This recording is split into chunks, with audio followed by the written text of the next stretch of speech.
বড় পীর আব্দুল কাদের জিলানী মাহবুবে সুবহানী কুতুবে রব্বানী রাস্তা দিয়া চলতেছেন, একটা কুকুর সামনে দাঁড়ায় গেল। কুকুর ডাক দিয়ে কয়, বড় পীর আমার কথার জবাব দিয়া তার উপরে যাও, বলো তুমি ভালো নাকি আমি কুকুর ভালো? বড় পীর চিন্তায় পড়ে গেলেন, যদি বলি কুকুর তুই ভালো আমি খারাপ, আল্লাহর কোরআনের আয়াতের উল্টা হবে, কারণ বনি আদম হলো শ্রেষ্ঠ। যদি বলি তুই খারাপ আমি ভালো, তো অহংকারী আসিয়া যাবে। আর যদি বলি আমি খারাপ তুই ভালো, তো কোরআনের আয়াতের উল্টা হয়ে যাবে। এখন আমি খারাপও বলতে পারি না, ভালো বলতে পারি না।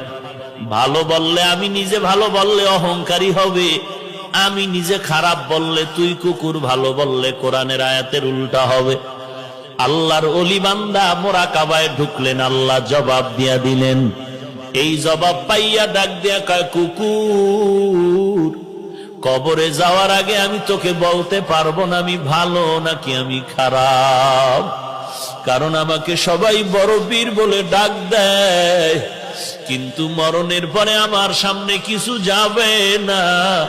আমার 3টা পাতলা কাপড় আমার আসল বিছানা হবে, ওই অন্ধকার কবর 3.5 হাত মাটির ঘর হবে। ওই কবরে যাওয়ার পরে সাথী নাই বাতি নাই, আল্লাহ পাকের 2 জন ফেরেশতা প্রশ্ন করার জন্য আসবে। আসার পরে 1 নাম্বার প্রশ্ন, রবের পরিচয় দাও। 2 নাম্বার প্রশ্ন হবে তুমি ধর্মের পরিচয় দাও।